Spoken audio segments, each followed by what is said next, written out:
Vous ne reconduisez pas l'office comme vendredi dernier. Il y aura beaucoup de monde, vous allez voir, parce qu'il y a toute la famille, une grande famille qui vient. Ah Il y aura bon? beaucoup de monde. Ouais. Ouais, il y aura beaucoup de monde. Allez, on est parti, messieurs. Le cours est enregistré. Alors, messieurs, on va commencer, si vous voulez bien, par le premier sujet, c'est la mitzvah est-elle acquise?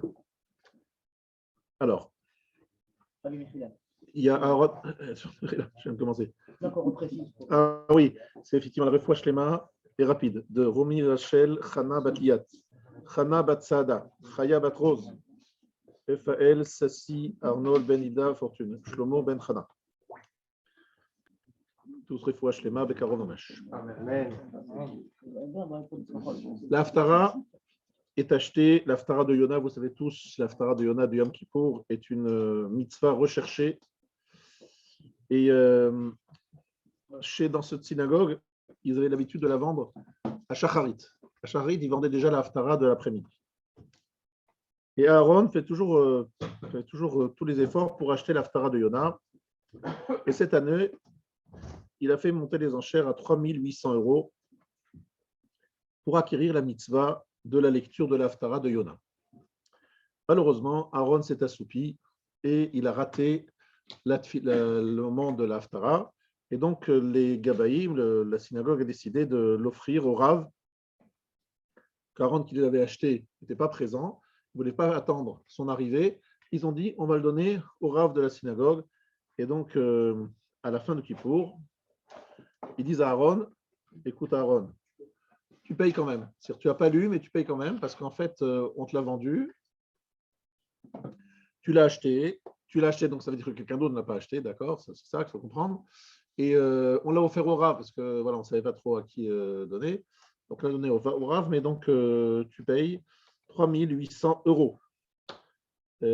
Maintenant, Aaron, il dit, écoutez, moi, c'est tout à fait involontaire, je me suis endormi, je me suis reposé, je suis pas arrivé à me réveiller, c'est totalement involontaire. Et en fait, vous aurez dû revendre cette alia, parce que vous ne voyez pas. Donc, vous la revendez parce que vous l'avez revendue. Il faut la revendre. Et donc, vous la remettez en vente et vous ne l'avez pas fait. C'est vous qui ne l'avez pas revendue. Donc, vous êtes quelque part responsable vous-même d'avoir perdu ces 3 800 €. Voilà les arguments d'un côté comme de l'autre. Ce qui nous invite à réfléchir sur ce que c'est l'acquisition d'une mitzvah. Qu'est-ce que ça veut dire acquérir une mitzvah? Donc, la réponse, vous savez, comme d'habitude, on répond à la réponse tout de suite, mais après, on va l'expliquer. Eh bien, cette question étant l'objet d'une controverse, les responsables des synagogues ne pourront pas imposer à Aaron de le payer. Donc, on ne peut pas lui forcer à payer. S'il veut payer, il pourra payer en déduisant le profit, parce qu'ils ont fait un cadeau au Rav. Donc, s'il avait acheté pour le Rav, ça aurait coûté aussi une certaine somme. Donc, ils évaluent, ce qui est très difficile à évaluer, cette somme qu'ils auraient dépensée pour l'offrir au Rav, ils la déduisent des 3 800 €, et c'est ce que lui, Aaron, va payer. Si Aaron dit, voilà, moi, je veux payer quand même, parce que finalement, je suis prêt à payer, on ne peut pas me forcer à payer, mais je suis prêt à payer. Dans ce cas-là, on lui fera payer non pas 3 800 €, mais 3 800 € moins ce qui aurait été le coût si on avait offert au Rav. Voilà un petit peu, parce que c'est une évaluation du profit. On a profité de ce qu'on a donné au Rav. Bon. Alors, tout ça, ce n'est pas très clair. On ne sait pas encore et comment et pourquoi on arrive à cette conclusion. Et c'est pour cela que nous allons étudier. Nous sommes ici pour étudier et approfondir. Alors, quelle est la source que le Rav rapporte? C'est une source dans le Or HaChaim, donc la partie de Or HaChaim. En général, on cite le Choshen Mishpat en ce genre de soirée. Mais là, aujourd'hui, on va citer un Or HaChaim, donc le Magen Avraham dans Or HaChaim, qui cite une marloquette avec le Maharshal. Deux grands décisionnaires, Rabbi Shlomo Luria, le Maharshal, et le Magen Avraham, tous les deux des grosses pointures de la Halacha, qui ont vécu à peu près il y a 400 ans. Il y a dans le Siman Shin Vav 306. Qu'est-ce que c'est? D'abord, il y a une question qui est posée là-bas, très intéressante. C'est quel Siman? Siman Shin Vav, on parle de quoi dans Siman Shin Vav? Dans Siman Shin Vav, Be'ezeh Chafatzim Mutar Ledaber Beshabbat. De quoi a-t-on le droit de parler Shabbat? Qu'est-ce qu'on a le droit de dire et de faire Shabbat? Donc, on n'a pas le droit de se rendre dans certains endroits, dit le Shulchan Aruch. Par exemple, il va observer ses réserves pour voir ce dont il aura besoin demain. Il se dit, voilà, je dois faire des achats demain. Combien me reste-t-il de tel ou tel produit? Donc, il va se rendre dans des endroits qui sont dans le trône, donc il ne transgresse rien en se déplaçant là-bas, il ne prend pas de voiture, il y va à pied, c'est dans le trône de Shabbat, il ne fait que regarder. Mais il se déplace dans un but, évidemment, de préparer le repas, le travail de demain. Ça s'appelle Mimtso Cheftsecha Vedaber Davar. Fais attention de ne pas t'occuper de tes affaires le jour du Shabbat. D'accord? Donc, on n'a pas le droit de se déplacer. On n'a pas le droit non plus de faire des paroles, de dire des paroles chol au Shabbat. Donc, ça, c'est les deux problématiques. La question ici est de savoir est-ce qu'on a le droit de parler d'argent Shabbat, puisque Shabbat, on fait des ventes. Yom Tov, là-bas, c'était Yom Kippour. On fait des ventes en disant qui veut acheter la Haftara.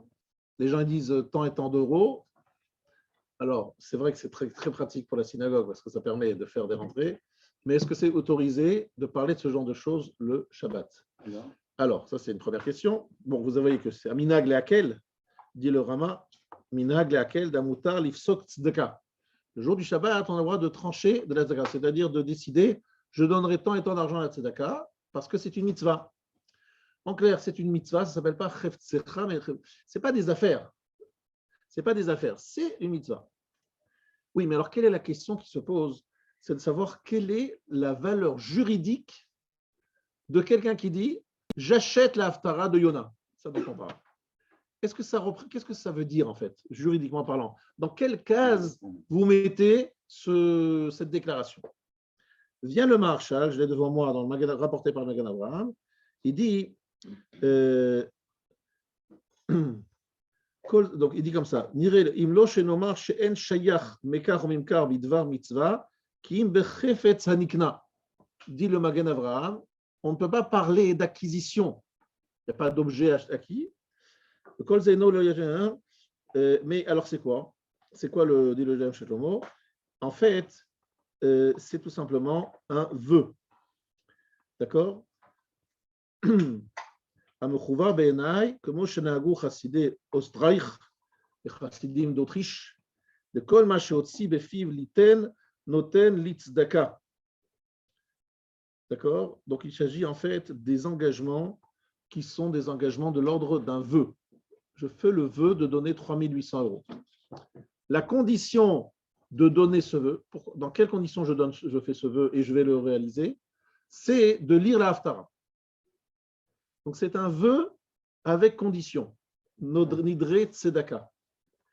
Maintenant, si la condition n'est pas remplie, à ce moment-là, le vœu ne tient pas. Je ne suis pas engagé parce que le vœu était conditionné. La condition n'a pas été réalisée. Elle n'a pas été réalisée pas de mon fait. J'étais vraiment dans un cas de force majeure. C'est un accident. Ce n'est pas un cas de volontaire. C'est sa responsabilité que ça va réveiller, mais on ne peut pas dire non plus que la clause a été réalisée. La clause était « je donnerai l'argent que si je lis ». Non? Donc, s'il n'a pas lu, donc le vœu est annulé. On n'évalue pas donc le dommage qu'il a causé à la Knesset en disant je donne. C'est quoi qui fait le vœu de donner? Il empêche les autres de faire le vœu de donner. Il exclut les autres. Moi, je comprends. Alors, je réponds à ta question. D'abord, on va répondre à sa question. Il demande est-ce qu'il n'y a pas un dommage qui est créé par le fait d'avoir promis 3 800 euros et surtout d'avoir en fait empêché quelqu'un d'autre qui était peut-être moins généreux que 3 800 euros, qui voulait donner que 3 700 euros, mais au moins en 3 700 euros, ça allait rentrer dans les caisses de synagogue. Toi, en proposant 3 800 euros et en ne venant pas et en ne les payant pas, tu prives la synagogue de 3 700 euros. C'est ça ta question. Alors, et en fait, la réponse à cette question, c'est que dans ce cas-là, c'est ce qu'on appelle une gramma lointaine. Ça veut dire que j'ai fait un vœu. Effectivement, à cause de cette attitude, de cette histoire. Alors, attention, on va dire par la suite que le Rashba et le Ramban appellent la cause qui est proposée ici, qui est la cause du sommeil, quelqu'un qui était endormi, ne s'est pas réveillé, comme étant un accident, c'est-à-dire un cas de force majeure. Ce n'est pas un cas de négligence. Parce qu'on ne peut pas lui dire pourquoi tu n'as pas mis ton réveil. Pour cause. Pourquoi tu n'as pas demandé à ta femme? Ben, ma femme, elle était aussi à la synagogue. Bref, on ne peut pas vraiment l'accuser d'une responsabilité. Donc lui, il est dans un cas de force majeure et donc on ne peut pas l'accuser de quoi que ce soit. En clair, si effectivement il y avait une responsabilité de sa part, s'il y avait une faute de sa part, peut-être qu'on dirait sur le chose autrement. Il n'y a pas de faute de sa part. Parce qu'il voulait se réveiller, il avait décidé de faire le don, mais à cause d'un cas de force majeure, il n'a pas pu lire la Torah, donc ce n'est pas un cas de Nézek. Alors, il y a une gramma, il entraîne une perte, mais dans ce cas-là, ça ne s'appelle pas un Nézek. C'est-à-dire que finalement, il n'entraîne aucune perte, parce qu'ils auraient pu revendre un mitzvah. À part ça, effectivement, il dit voilà, pourquoi vous ne l'avez pas revendu? Vous voyez que je ne suis pas là. Ben, revendez-la. Ça aussi, c'est un argument, non? Oui, mais quand on présente les enchères, on dit on fait une vente. Alors, nous, ce qu'on dit, ce n'est pas important. Parce que nous, on parle un peu n'importe comment, on s'en vaut. Mais halachiquement parlant, même si on appelle ça une vente, selon le Maharshal, il n'y a pas de vente. Il n'y a pas de ba'alout, il n'y a pas de propriété sur la mitzvah. Il y a tout simplement une notion de vœu, un engagement à payer, à condition de. Voilà ce que dit le Maharshal. Donc le mot vente, c'est vrai qu'il est impropre, il n'est pas exact, parce qu'on ne peut pas acheter, mais ce qu'il dit, c'est logique, non? Est-ce qu'on peut acheter quelque chose d'abstrait, de non palpable? Est-ce qu'on peut acheter quelque chose comme ça? On achète des objets, des choses sonnant et trébuchant, mais pas des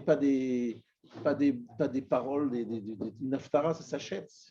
Une porte s'achète, une porte, quand même, non? Alors, lorsque tu fais, là par exemple, il propose que quelqu'un qui ouvre le Echal, ça pourrait s'entendre que le Echal, il appartient à la synagogue, et nous, on te le loue, on t'offre pendant quelques instants la mitzvah d'ouvrir, ça veut dire que cet acte-là, tu l'as reçu, tu l'as acheté, tu l'as loué. Mais une haftara, il n'y a rien. La question, c'est est-ce que c'est important? Elle est où la mitzvah? C'est de lire l'haftara ou de l'avoir payé, justement? C'est deux mitzvahs différentes. D'accord. Il y a la mitzvah de lire l'haftara et il y a la mitzvah de faire un don à la synagogue. Tu fais le vœu de faire un don. Imaginons quelqu'un qui te l'offre. Il t'offre la haftara. C'est une mitzvah pour toi de lire la haftara. Il t'a offert une mitzvah. Il l'a acheté lui. Donc toi, tu n'as fait aucun don. C'est lui qui l'a acheté. C'est un don qui est, C'est un don qui est lié à la lecture. Oui, tout à fait. Il est conditionné. Et conditionné, ouais. Mais Rav, c'est quand même une affaire. On dit on ne parle pas d'affaires, etc. Ouais. Moi, je veux l'acquérir, mais M. Michael, il veut l'acheter plus cher. Donc, on est en train de vendre, on est en train de faire pas du business, mais c'est quand même de l'enchère. De l'enchère, c'est une affaire.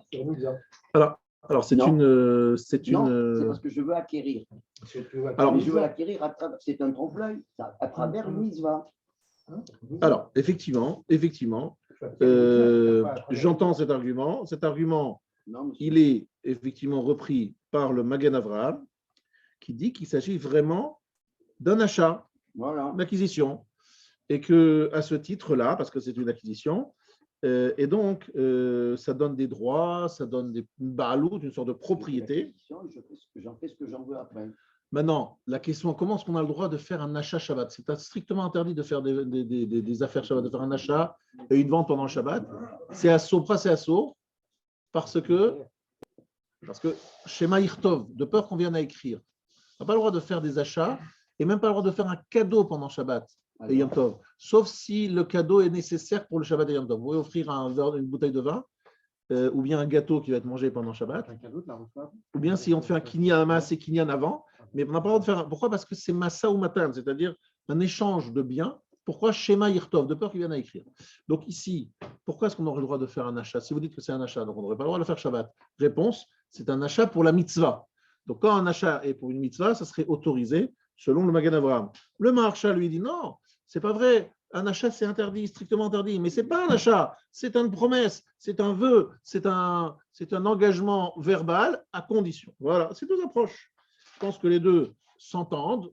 J'entends que vous ayez pris peut-être parti pour l'une ou l'autre des idées. Si vous avez tout à fait le droit, c'est une marloquette. Maintenant, le problème, c'est quelles sont les conséquences. Est-ce que les enfants sont-ils tenus de respecter, de payer les vœux de leur père défunt? Ça, c'est une question très, très intéressante. Dans le chapitre, ça c'est dans Choshen Mishpat. Si on considère que c'est un vœu, Tu prends les crans, tu prends les dettes. c'est pas pareil. Tu prends les crans, tu prends les dettes. Il a raison. Non, mais la question, c'est de savoir est-ce que la dette, elle incombe au père parce que Ça veut c'est dire lui qui a qu'une fait la dette en promesse, général, ou est-ce que toute dette en général, si les Non, mais enfants on a- ils acceptent l'héritage. On l'a vu ça dans ma secrète. Tu parles pas, est-ce que c'est un bien meuble, c'est un bien mobilier, Le Rabbi, il avait déjà donné un cours de ça. il y a Alors, longtemps. écoutez bien. Mishenishba, onadar, liten, iponi, karvekar, umet. Donc ça, je suis dans le chapitre 252 du Choshen Mishpat. Celui qui a prêté serment ou qui a fait le vœu de donner à un tel ceci et cela, il est mort. Velo Nathan. Il n'a pas eu le temps de donner et d'appliquer et de réaliser son vœu. Yorshav Ptorim. Ses héritiers sont pas tours. Ve'en beze mishum mitzvah lekayem divrei hamet. D'accord. Là, il s'agit d'un vœu. Je fais le vœu où je jure de donner à un tel tant et tant d'argent. Est-ce qu'une fois qu'il meurt, les enfants, les héritiers doivent réaliser et appliquer les paroles du père avant sa mort? Promesse de don, par exemple, ce sera la même chose si c'est une promesse de don. Maintenant, si c'est une promesse de don gratuite, entre guillemets, sans contrepartie, donc c'est une promesse de don, je n'ai rien acheté, c'est une promesse de don, je dis je fais le vœu de donner à Aleph 1000 euros. Après, cette personne décède. Est-ce que l'enfant est obligé de faire d'appliquer et de réaliser ça? Non. Il n'est pas chayav. Que c'est une bonne chose, on ne peut pas le rendre chayav, on ne peut pas l'obliger. La question ici est très intéressante. Quand il avait écrit, Si c'est un achat, et donc il a acheté quelque chose, donc les héritiers héritent de ce qu'il a acheté. Mais aussi, il a acheté la mitzvah, mais il n'a pas pu la payer. Comment quoi Il a acheté Il achète pas une la promesse de don. Il achète pas une- Non. Imaginons quelqu'un qui a promis de donner 3800 euros pour l'Haftara de Yona. Il a lu l'Haftara de Yona il a et payé il est en 12 fois. niftar. Il a payé en 12 fois. Voilà. Il a payé en 12 fois. Voilà. Il n'a pas eu le temps de payer à 100%. Est-ce que les héritiers doivent dire, on leur dit, écoutez messieurs, vous avez, votre père il a une dette, vous allez me payer la dette de votre père là. Ça dépend de la marque qu'on a dit avant. Est-ce qu'on considère comme le Magen Avraham, c'est un achat, ou comme le Voilà. achat Une nafkamina, une conséquence très pratique et très concrète. Si on dit que c'est un vœu, eh bien on a dit que non, il n'est pas obligé d'appliquer et de réaliser le vœu. Mais si c'est une dette parce que c'est un achat, donc si un achat, il y a une dette, eh bien cette dette, il faut la payer. Oui, mais là, ici, ce n'est pas tout à fait le même cas.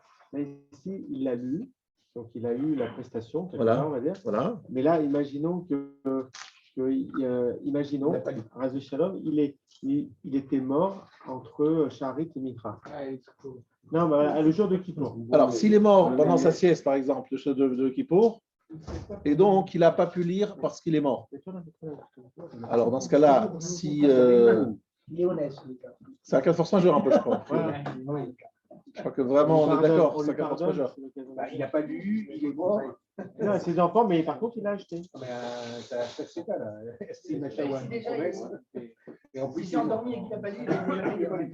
Non, je pense qu'on n'a pas ajouté quelque chose. En disant cet exemple, tu n'as rien changé parce que le sujet, c'est quoi? Si c'était un vœu et qu'il est mort, eh bien, les enfants ne sont pas obligés de payer. Et si c'était un achat, même s'il n'a pas lu, il a acheté. Maintenant, le problème, c'est qu'il a acheté, qu'il n'a pas reçu ce qu'il a acheté. Il n'a pas reçu l'équivalent.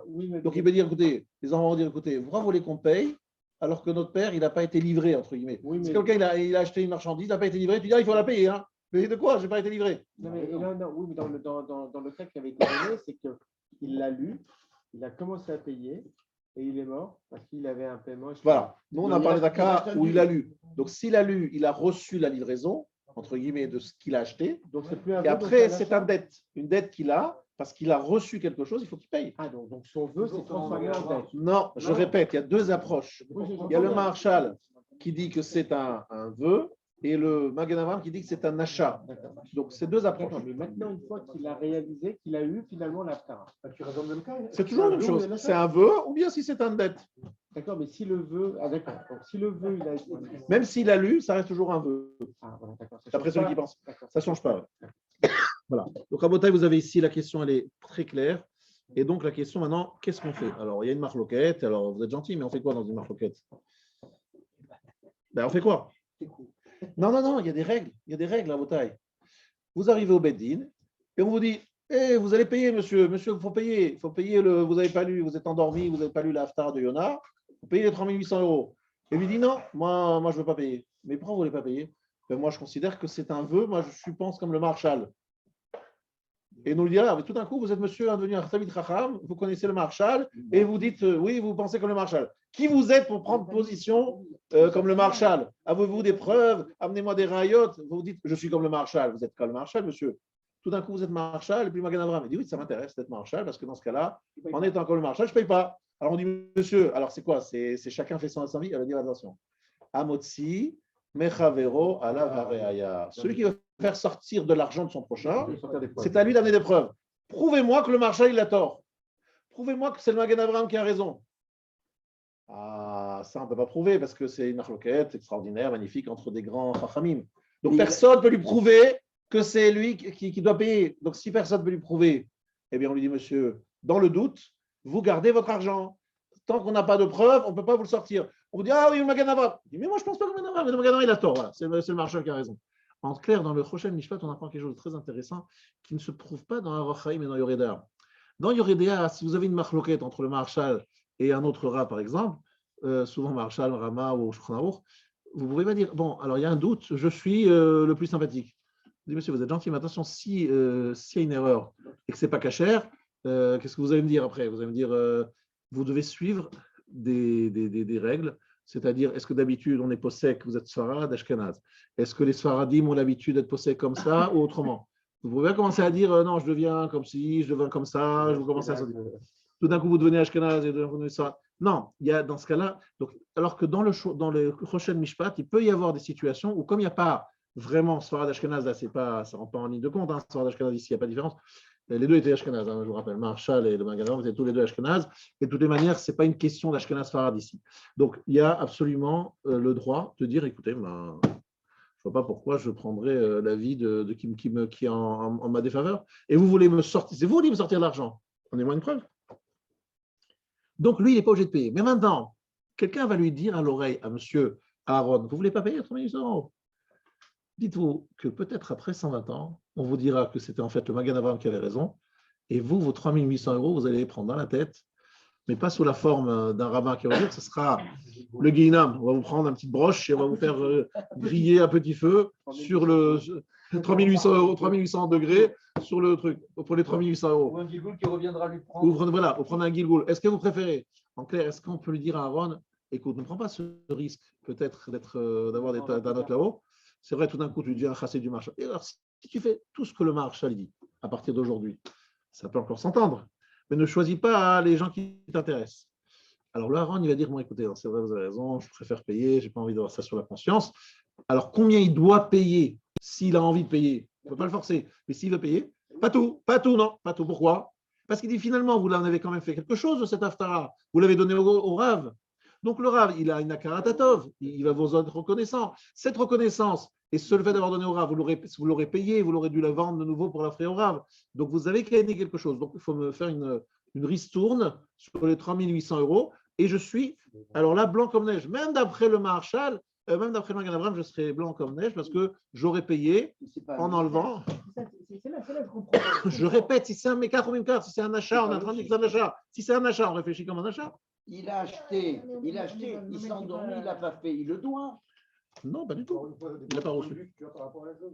Est-ce que c'est une promesse de don ou un achat? Est-ce que c'est un éder ou Non, mais là, on rentre dans une espèce de compromis quelque part. Parce que la personne, elle veut, malgré tout, parce qu'elle a mauvaise conscience ou elle a une crainte de dire dans le Olamaba que ça m'est arrivé, ne pas tout payer. Donc, on est en train de négocier sur du pognon. C'est ce qu'on est en train de faire. Ouais, et alors Non, c'est pas valable. Ou alors, il était prêt à le payer. Quelque part, si lui, il a du coup, il n'a pas lu, c'est pas très grave. Dans l'absolu, c'est quoi? C'est-à-dire quoi? S'il vous plaît, dites pas ça. Non, dites pas ça. C'est pas des raisons comme ça. C'est que on n'a pas vraiment tranché. C'est pas quelque chose qui est vraiment. C'est pas genre 90% des rabbinim ils pensent comme ça et 10% ils pensent autrement et puis d'un coup tu deviens le cheval de. Tu prends les 10%. C'est pas ça. C'est des grands rabbinim des deux côtés. C'est pas tranché d'une façon évidente. On peut très bien considérer que c'est une marloquette, qu'il y a un safek. Et dans le safek, tu peux pas faire sortir de l'argent mi-safek, c'est tout. D'accord, dans un subjectif, comment on peut évaluer ce que peut représenter le fait que le Rav ait pu lire la paracha? Non, parce que, enfin, une fois, cette haftara, vous l'avez quand même utilisée à des fins utiles, dans le sens utile. Ça veut dire que quelque part, ça a été donné à quelqu'un qui l'a lu et qui a une certaine reconnaissance envers vous.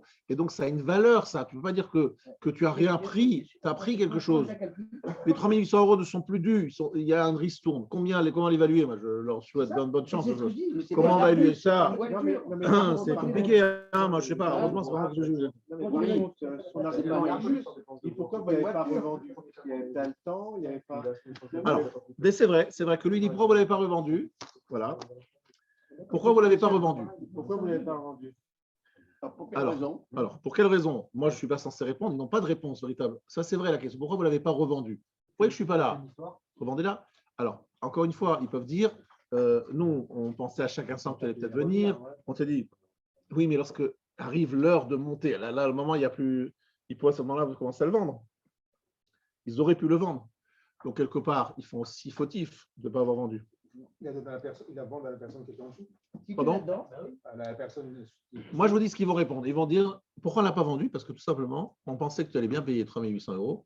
Et pourquoi tu allais payer 800 000 €? Parce que tu les as achetés. Et comme tu l'as acheté, c'est à toi, on n'a plus le droit de vendre. Vendre quoi? Quelque chose qui n'est plus à nous. Ça voudrait dire que le gabaï des synagogues considère que c'est une vente et pas un achat. Exactement. Pas une promesse. Mais c'est sûr. Le gabaï pense que c'est une vente et que c'est vendu et c'est fini. Ça y est. Il n'y a plus personne à qui il peut le prendre. Il ne peut pas le revendre, quelque chose qui est déjà vendu. Il peut pas le proposer au Et Rav. il n'y a pas Il peut l'offrir au Rav, mais il ne peut pas le revendre. Il ne peut pas se dire, bon, bah, en général, les gens. Il peut l'offrir au l'achètent. Rav. On pense vraiment, quand vous dites qu'il y a des gens qui sont tellement attachés, ce que qu'a dit Daniel, c'est vrai, ça ne choque pas, c'est de dire les gens en Je général, l'achète et je ils l'offre au achètent Rav. pour soutenir l'institution, et puis ils donnent, et puis même l'offrir. Alors, En ça principe, annule. c'est pas la grande majorité qui Non, pense mais comme ça. la Staradiona, les gens, ils veulent la lire. Celui qui l'achète, il veut la lire. Non, franchement. Voilà. Il veut la lire. Non, franchement, je vais te dire. Il y a des gens Non, qui non, non, l'offrent. non, non, franchement. Aux États-Unis, Il y a des gens. qui l'offrent. Non, non, je veux dire, c'est que. Non, je vais expliquer. On l'offre au Rav. C'est pas Non, n'importe quelle non. volonté, c'est ça qu'on dit. C'est ça qu'on dit, c'est pas n'importe quelle. Dans certaines communautés, et dans beaucoup de communautés, l'Haftarah de Yona est considérée comme la mitzvah la plus importante de l'année. Bien sûr. Et les gens veulent absolument l'acheter pour des raisons un peu mystiques. Ils se disent, si je la lis, c'est une bonne ségoula pour mon année, je vais passer une bonne année, c'est une très grande mitzvah, ça va me faire peser la balance du bon côté, etc. Donc, vraiment, il y a beaucoup de gens qui le sentent comme ça. Ils ne le font pas du tout pour soutenir l'institution, ils sont contents que ça arrive peut-être dans l'institution, peut-être pas, mais ils l'auraient acheté dans une autre institution, dans un endroit où il n'y a pas d'institution, c'est juste une synagogue, et il n'y a pas d'institution. Je vois très bien, je sais très bien. Il y a des gens qui l'achètent parce qu'ils ont une confiance dans l'importance de cette mitzvah. Ils veulent faire cette mitzvah. Ils achètent une mitzvah. Des mecs, ils Je achètent. dirais même dans les petites communautés où ça ne sera pas cher pour l'acheter. Exactement. D'accord. Alors, Rabotai, donc ça, c'était la première question. Je voudrais Rabotai, passer à la prochaine question, s'il vous plaît. Il y a une deuxième question qui est celle, le tuteur d'un vieillard. Alors là, la notion de ce qu'on appelle le apotropos. Apotropos, c'est le tuteur en hébreu. Et ça, c'est la deuxième question. Nous passons à une deuxième question. Apotropos, effectivement. Pardon? Michael Apotropos? C'est quoi? Je ne sais pas ce que ça veut dire. Non. Je sais pas de quoi tu parles. Dans le livre, c'est marqué le matin, il faut dire c'est une bonne ségoula de lire. Ah, une ségoula de dire Michael. Alors, Michael, l'ange Michael, c'est le sage d'Israël, c'est-à-dire l'ange qui est protecteur d'Israël. C'est pour ça qu'on l'appelle l'apotropos, c'est-à-dire le tuteur d'Israël. C'est celui qui, devant le Hashamaim, il est celui qui nous défend toujours, c'est notre défenseur, ambassadeur en Israël, là-haut, en Israël. Notre ange gardien, voilà, Chazak, c'est ce qu'elle dit. Alors, à son anniversaire de 80 ans, M. Bérébi n'avait plus sa femme à ses côtés. Donc, M. Bérébi, il a 80 ans et il est veuf. Mais il a une famille nombreuse. Baruch Hashem. Maintenant, depuis le décès de son épouse, c'est son petit-fils Chaim qui est souvent à ses côtés et l'aide dans toutes ses démarches. D'accord? Avant, c'était sa femme. Maintenant, c'est son petit-fils Chaim qui l'aide dans toutes les démarches. Il a même procuration sur les comptes en banque. Et le conseille souvent pour ses nombreux investissements. Grâce à Dieu, Baruch Hashem, pour M. Bérébi, il y a de l'argent. Et il y a son petit-fils qui gère ses biens et il a une procuration. Continuons. Maintenant, M. Bérébi, ces derniers temps, il n'est plus conscient. Il doit être entièrement assisté. Et naturellement, c'est Chaim qui survient à ses besoins et continue à gérer ses comptes. comme son grand-père le faisait lorsqu'il était en pleine possession de ses moyens.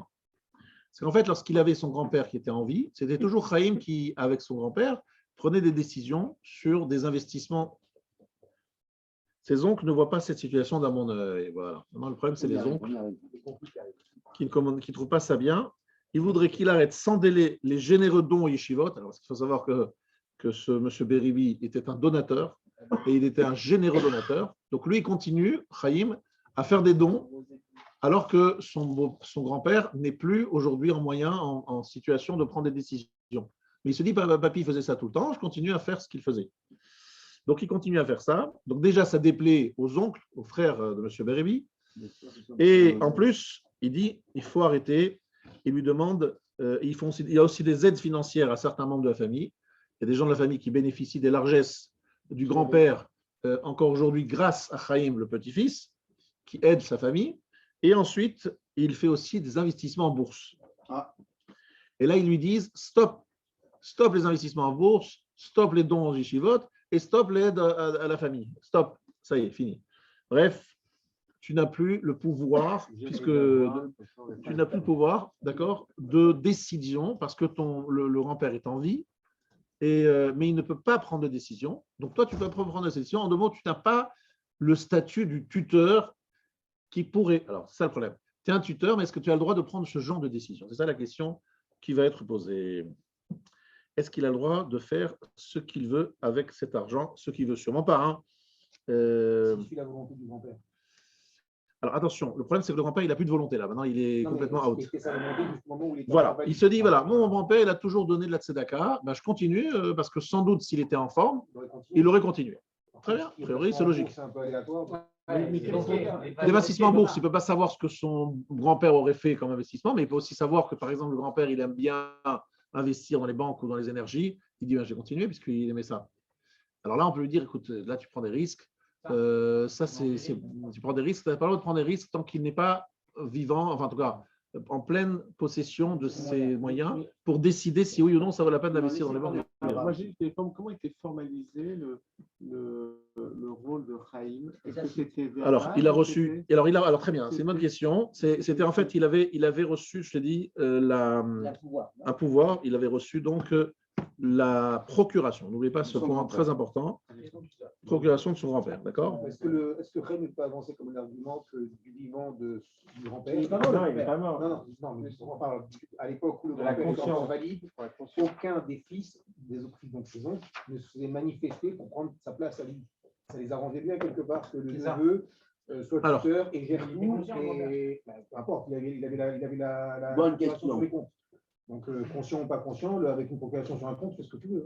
Alors, Et là, on ne parle pas dans ce cas de. bien sûr. Il faut répondre une chose après l'autre. Je ne peux pas répondre à toutes les questions en même temps. Laissez-moi le temps de répondre à la première question. Tu as une question qui est déposée, je réponds. La réponse à cette question, c'est qu'effectivement, ils étaient bien contents que lorsqu'il était en pleine possession de ses moyens, mais affaibli, qu'il y ait un Chaim, petit-fils, qui s'occupe de lui.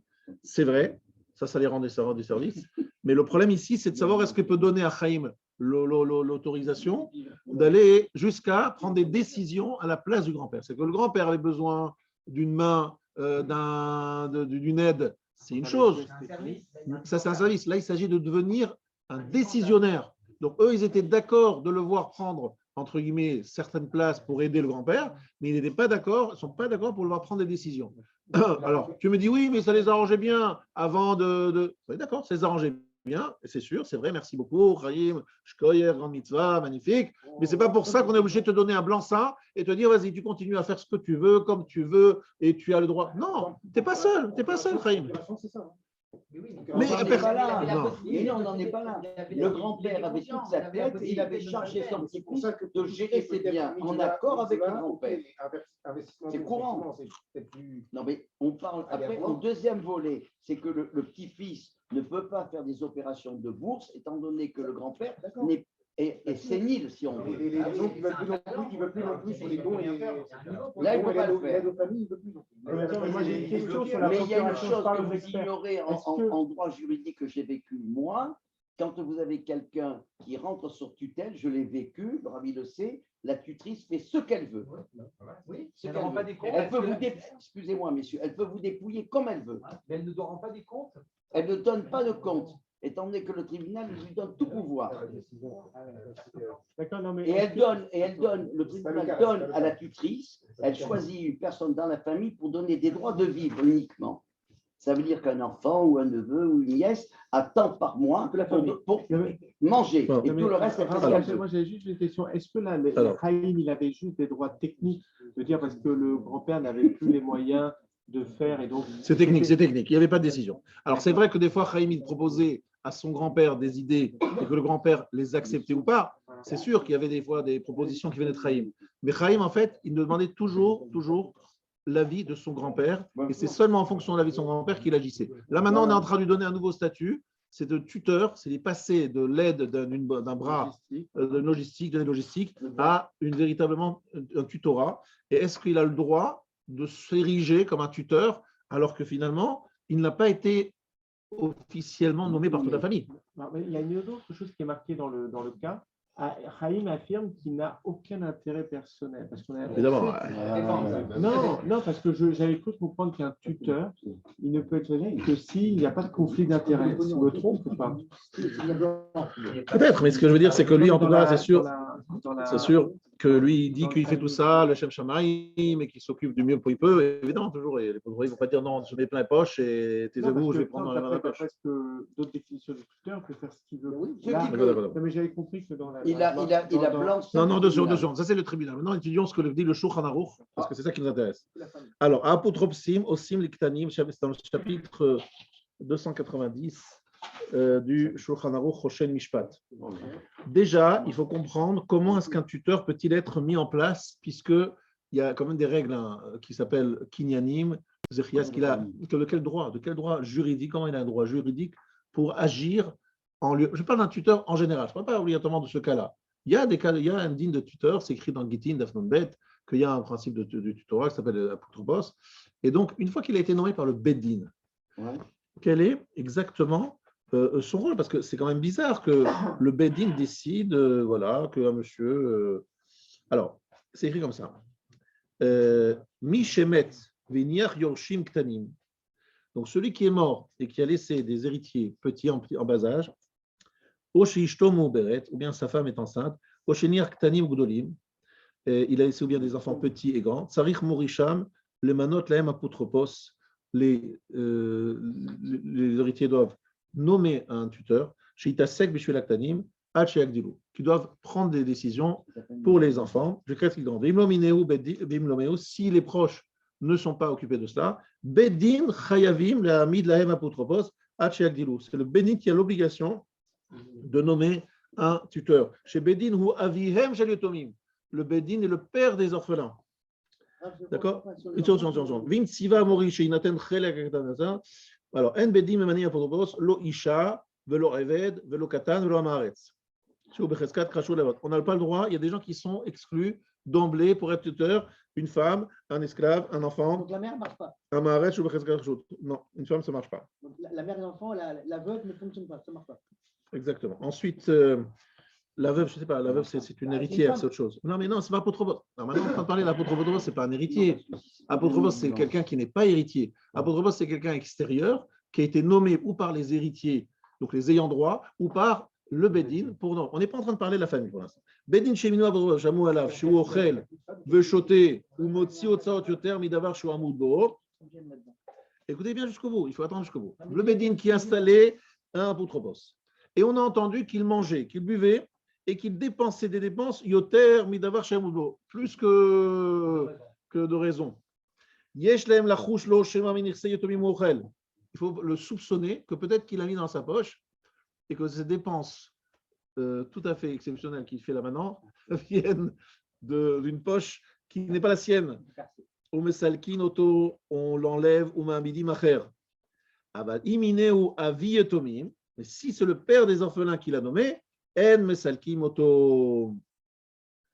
n'a pas le droit de l'enlever. Shema Metsia Matza, peut-être qu'il a trouvé un trouvaille, peut-être qu'il a gagné au loto, peut-être qu'il a trouvé quelque chose, il a trouvé un porte-monnaie, et c'est pour cela qu'il fait ses dépenses. On n'a pas le droit, on le soupçonne que s'il n'a pas été nommé par le père. Alors, il y a toute une question. Rav, la question que moi, je ne comprends pas comment en fait, les héritiers peuvent nommer un apotropos. Alors, oui, je répète. Je dis, c'est les héritiers. Non, avant, c'est pas le Beddin, c'est les héritiers. Avant qu'il y ait le Beddin, les héritiers. Sourire Morisham. Morisham, c'est celui qui leur fait hériter. Normalement, c'est le père, celui qui leur fait hériter. Morisham, c'est Maf'il, celui qui leur donnera. En fait, c'est le père avant de mourir qui doit nommer quelqu'un, etc. Et si ça n'a pas été fait, alors c'est le Beddin qui le fait. D'accord? Alors, maintenant. Il rentre en indivision. Maintenant, Rabotai, quel est le din maintenant donc, dans le Apotropos? Voilà, très intéressant. Apotropos, Beminou Bedin, Beminou Aveitomim, un tuteur qui soit nommé par le tribunal ou par le père des orphelins, Patour Migneva Vaveda. Il est dispensé de rembourser dans un cas de vol ou de perte. Le Chayav Ipshia, mais il est responsable dans un cas de négligence, comme un shomer Sachar. Il a le statut d'un shomer Sachar. Non, shomer Sachar. Pardon, shomer Sachar, il est Patour. Non, pardon. Mechila, comme un shomer Chinam. Un shomer Chinam, il est Patour dans Gneva Vaveda, il est Chayav dans Pshia. Mechila. C'est un shomer Chinam, tu as raison. C'est-à-dire un gardien gratuit parce qu'en fait, il n'est pas payé pour ça. Et on va voir s'il peut être payé ou pas payé, etc. Maintenant, on va réfléchir dans le cas dans lequel on est. Est-ce qu'il a le statut de tuteur et comment est-ce qu'on a ce statut? Alors, le Ramban et le Rashba, quel est le statut de tuteur? Par quel miracle il devient fondé de pouvoir? Par le principe qui s'appelle Zachin le Adam Shelo Befanav, c'est-à-dire qu'on a le droit de faire un cadeau à quelqu'un sans qu'il le sache. C'est-à-dire, je veux offrir à mon ami un beau cadeau. Alors, qu'est-ce que je fais? Je le soulève et je dis, je soulève cet objet pour monsieur untel, ce qu'on appelle Zachin le Adam Shelo Befanav. Il ne m'a pas nommé Shaliach, il ne sait même pas que je lui ai acheté un cadeau. Mais à partir du moment où je l'ai soulevé, j'ai fait un Maaseh Kinyan, pour lui, il est déjà propriétaire. Oui, on est sûr que c'est une tova. Parce que c'est Zachin, c'est un srout. On fait même ça pour la conversion. Vous savez, est-ce que la conversion d'un katan, Zachin, Adam Shelo Befanav, il n'est pas capable de prendre une décision, on le fait pour lui. Bref, on est capable, pour différentes raisons, de faire un zechia. Mais si c'est un chov, si c'est une dette, si c'est un problème, ça, on ne peut pas le faire pour quelqu'un sans avoir reçu la shlichut, sans avoir été nommé. C'est ce qu'on appelle zachin. Ça, c'est une des chitotes. Et une deuxième chita qui dit non, c'est pas zachin, mais c'est un digne de takanat rachamim. Les rachamim, ils ont instauré, c'est la force du beddin, la force des rachamim, de donner au tuteur une force, parce que c'est tout simplement une nécessité. Et ils ont instauré que c'était le tikkun haolam. C'est comme ça que le monde pouvait tenir. Et donc, c'est les rachamim qui ont un droit sur nos biens. Vous savez très bien que Hefker, Beddin Hefker, le tribunal peut prendre tous nos biens. Et donc, c'est eux qui ont décidé donc de donner au tuteur cette force, cette puissance, pour le bien, évidemment, des yétomim, des orphelins qui sont donc sans le moindre ressource, sans le moindre recours. Alors, maintenant, il ne peut faire que ce qui est nécessaire pour le maintien des biens des yétomim. Il ne peut pas fructifier. Pourquoi il ne peut pas fructifier? Parce qu'il prend des risques. Et lorsqu'il prend des risques, on va ici dans le Shulchan Aruch, si quelqu'un veut vendre un esclave dans le but de prendre de l'argent, et voilà, on n'a pas le droit, si on est tuteur, de vendre un esclave ou le libérer, à faire l'ikar me'aved damim she'etzel cherut, même si on prend de l'argent pour qu'il se libère. En fait, il y a des règles qui font que, attention, on ne peut pas faire avec cet argent ce qu'on veut. C'est pas parce qu'on est tuteur qu'on a tous les moyens, tous les droits, etc. Il faut faire attention de ne pas faire des investissements et des choix qui sont, on va dire, risqués, ça c'est sûr, et on essaie simplement de conserver ce qui existe. On dit, voilà, on va essayer de conserver ce qui existe, et c'est comme ça que c'est ça notre rôle. Alors, s'il s'agit de tzedaka, dans la Gemara, c'est clairement écrit que si le niftar, le papa, il donnait la tzedaka, on continue à le faire, même sans l'autorisation des oncles et de la famille, parce qu'on sait que lui, il donnait la tzedaka, mais on continue à donner à sa place. C'est celui qui en fait impotent, on va dire. Alors, nous, on a parlé de l'homme impotent, mais je vous dis que c'est écrit dans la halakha qu'un tuteur, lorsque s'il est niftar, il y a aussi un cas de tuteur, il peut continuer à donner de l'argent à la tzedaka en comptant, en disant que voilà, c'est un héritage, c'est vrai, du papa, mais que sans doute, eux, ils doivent continuer les mitzvot. C'est vrai que ce n'est pas évident. Lui, il donnait la tzedaka, mais les enfants, ils peuvent dire, on est d'accord, on est d'accord. Les enfants, on considère que tant qu'ils ne sont pas capables de prendre des décisions, parce qu'ils sont encore enfants, on n'a pas à qui parler. est-ce que vous voulez faire donner la tzedaka? Qu'est-ce qu'ils savent, les enfants, ils ne comprennent rien, c'est parce que c'est la tzedaka. Donc on décide à leur place, et lorsqu'on décide à leur place, on continue à faire ce que faisait le père. À partir du moment où ils seront guédolim, ils seront capables de prendre des décisions, à ce moment-là, c'est eux qui devront décider s'ils veulent donner la tzedaka ou pas. Mais tant qu'ils ne peuvent pas prendre ces décisions parce qu'ils n'ont pas le date, eh bien c'est nous qui le prenons à leur place, et on dit, vous continuez comme votre papa. Pourquoi? Ce qu'on appelle srout avot. Le avot, le av, il faisait quelque chose, on ne va pas diminuer, sauf s'il y a une preuve du contraire qu'ils veulent vraiment marquer une différence. Oui. Alors, je déborde un peu du cas, mais est-ce que Chaim, qui était le tuteur quasiment de fait, pourrait être rémunéré des services qu'il a rendus à son grand-père? C'est pas prévu. Maintenant, après, ça doit être une décision. Ça changerait quoi dans le deal? C'est-à-dire qu'il dit maintenant, parce que je suis tuteur, maintenant je me paye pour les services que je faisais gratuitement. Quelque part, il pallie, ce qui est une notion de kibbutz avaim. Là, on ne le dit pas dans le cas, mais on dirait que les enfants ne s'occupaient pas vraiment du père et que c'est le petit-fils qui a suppléé, qui a joué le rôle en fait. Donc il y a une notion de soin et de respect qui est due à cet homme qui était âgé. Les enfants ne semblent pas s'en être occupés et c'est le petit-fils qui a joué ce rôle. Je vais donner un minalcha dans Shulchan Aruch qui est devant moi.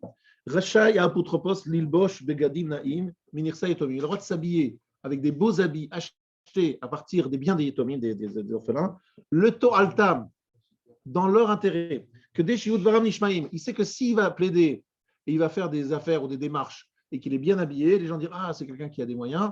Ils vont peut-être il va pouvoir faire de meilleures affaires. Donc si c'est pour le bien des yetomim, il a le droit de se jeter et de se vêtir de façon un petit peu plus, on va dire, sympathique. D'accord? Luxueux. En tout cas, il voche begadim naim minirse yetomim. Que des shiot varav nishmaim, vous chiez les yetomim, hana'a minirseem, biot varav nishmaim. Les yetomim vont en tirer un profit. C'est important pour eux qu'ils soient bien habillés, parce que s'il est bien habillé, il va obtenir des choses dont eux-mêmes vont être les bénéficiaires. Dans ce cas-là, c'est autorisé. Ça veut dire que si ils n'ont aucun bénéfice, mais comment tu vas toucher à ça? C'est pas à toi. Attends, monsieur le tuteur, ça ne t'appartient pas. Comment tu pourrais penser, cher ami, un instant, qu'il peut mettre dans sa poche? Ce n'est pas son argent. Maintenant, s'il dit, écoutez, moi, ça me prend beaucoup de temps. Et moi, je ne peux pas travailler à cause de ça. Et à cause de ça, je perds de l'argent. Vous n'allez pas m'obliger à perdre de l'argent parce que je dois m'occuper, en tant que tuteur, etc., des yetomim. Est-ce qu'il peut dire, j'ai une perte? Alors, un grand principe, c'est que lorsque tu n'as pas vu des choses écrites, tu ne peux pas le dire de toi-même. Maintenant, moi, je demande à Dayan. Ah, Abdayan t'a dit ça. Alors ici, j'ai du mal à trouver exactement ce cas précis. Moi, je m'occupe, je prends un cas personnel. D'accord, oui. Mon père est décédé quand il a fallu gérer sa boîte à Casablanca, moi j'étais ici. Moi, j'ai dit, moi, je passe un temps fou là-dessus à gérer. Je pars en vacances, je dis, vous vous éclatez, il m'appelle en train, je gère la boîte. Alors, j'ai dit, je ne sais pas, ça me fait faire ça. C'était ce qu'on était répondu au départ, c'est sympa. C'est un peu cette idée que je dis en fait. Souvent, on trouve toujours dans la famille quelqu'un qui dit ouais, tu le fais, ça te fait plaisir, ça coûte rien, c'est facile pour toi. J'ai demandé au Dayan, le Rabbi Yosef Israël, à Casablanca, pour le citer, Dayan, qui était avec ses bas, il m'a dit écoute, ton temps mérite une rémunération, c'est logique. Alors, j'entends, c'est très possible que ce soit la halakha reconnue par tous. Je n'ai pas vu le contraire, je n'ai pas vu exactement le contraire, mais ce n'est pas ça le sujet d'aujourd'hui. C'est d'aujourd'hui, effectivement. Non, c'est vrai, mais c'est un sujet intéressant, mais ce n'est pas le sujet d'aujourd'hui. C'est de savoir, est-ce que les frères, les oncles, les frères de M. Bérébi peuvent dire, Chaim, stop, ça suffit de prendre les mêmes décisions qu'avant à l'époque du grand-père. Le grand-père n'est plus là, tu fais… Alors, moi, j'ai une question. C'est comment on peut comparer un tuteur qui intervient en fait en remplacement du père après sa mort et quelqu'un qui conseille le père de son vivant, il joue un rôle complètement différent, parce que celui qui conseille, il est juste là, et sans le père, il n'a plus aucun rôle. Sa fonction, elle disparaît. Et là, on dirait qu'on est en train de comparer quelqu'un qui conseille avec quelqu'un qui le remplace. Alors, il a une procuration. Il a une procuration sur les comptes. C'est un rôle très différent du tuteur. Non, 2 secondes. Le tuteur, il a aussi une procuration sur les comptes. C'est-à-dire qu'en fait, le tuteur, automatiquement, il a une procuration. Même s'il n'avait pas avant la mort ou avant le moment où il a perdu la raison, on est bien d'accord que le tribunal va lui offrir et lui donner les moyens d'agir. Les moyens d'agir, c'est d'avoir la procuration. Les conditions qui lui ont été données, c'est de disposer des comptes qu'en tant que conseiller du père, mais dès que le père n'est plus là ou dès que le père n'a plus ses moyens, sa responsabilité, elle disparaît. C'est tout à fait différent, il a raison. Comment on peut comparer avec un tuteur? Le tuteur, il a beaucoup plus de pouvoir qu'un conseiller. Le conseiller du roi, c'est juste quelqu'un qui est là tant que le roi est là. Mais quand le remplaçant du roi, il a toutes les prérogatives du roi. Alors, effectivement, ça c'est une bonne remarque. Et effectivement, c'est ce qu'il explique ici. Je ne sais pas si tu as vu. Pour une personne âgée qui ne possède plus toute sa raison, celui qui s'est occupé d'elle auparavant sera tuteur parce qu'il a une sorte de place qu'il a occupée avant la mort, avant en tout cas la perte de la raison de ce monsieur. Et donc, le statut de tuteur est accordé à celui qui avait été désigné par le père. On peut considérer que c'est même désigné par le père. Il ne l'a pas désigné pour prendre sa relève après sa mort, mais comme il l'a déjà désigné de son vivant pour s'occuper, c'est déjà une forme de désignation. C'est renforcé après quand il avait surtout déjà une procuration sur les comptes. En plus, il avait une procuration, donc c'est vraiment un signe que le père, non, il lui donnait confiance, il faisait confiance, c'est sûr. Même si, encore une fois, tu peux dire qu'il était toujours impliqué, il était impliqué, même s'il était impliqué, mais le fait qu'il était impliqué, il faut bien comprendre, est aussi un révélateur qu'on avait confiance en lui. Parce que si vous donnez une procuration à quelqu'un, c'est que vous avez confiance dans ses choix. Parce qu'il peut, derrière votre dos, faire n'importe quoi. Si la procuration peut faire n'importe quoi. Et j'ai vu l'histoire qui se sont passées. Je peux vous dire, c'est n'importe quoi qui s'est passé des fois avec des gens qui avaient des procurations en profitant de l'absence d'un tel, etc. Ils ont fait ce qu'ils voulaient. Donc, c'est une signe de confiance. Et donc, c'est un tuteur de fait qui prend le dessus sur tout autre tuteur qui pourrait être nommé, vous comprenez? Donc, il est tuteur, c'est un fait, mais le tuteur ne lui permet pas, le tutorat ne lui permet pas de faire ce qu'il voulait. Alors, c'est quoi la conclusion? Vous l'avez vu.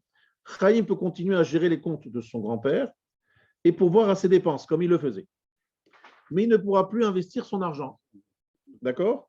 Donc, il peut considérer à faire les dépenses comme avant, mais il ne veut plus investir. Il continuera ainsi à donner de la tzedaka de la même façon que son grand-père avait l'habitude d'en distribuer.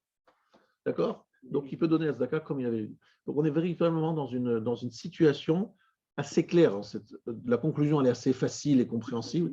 C'est que tout simplement, il peut continuer une continuité. Qu'il est tuteur, c'est aussi logique. Que tout simplement, il n'a pas le droit de prendre des risques, c'est aussi logique. C'est aussi logique, pas de bourse. Qu'il doit juste gérer les affaires urgentes. C'est certain.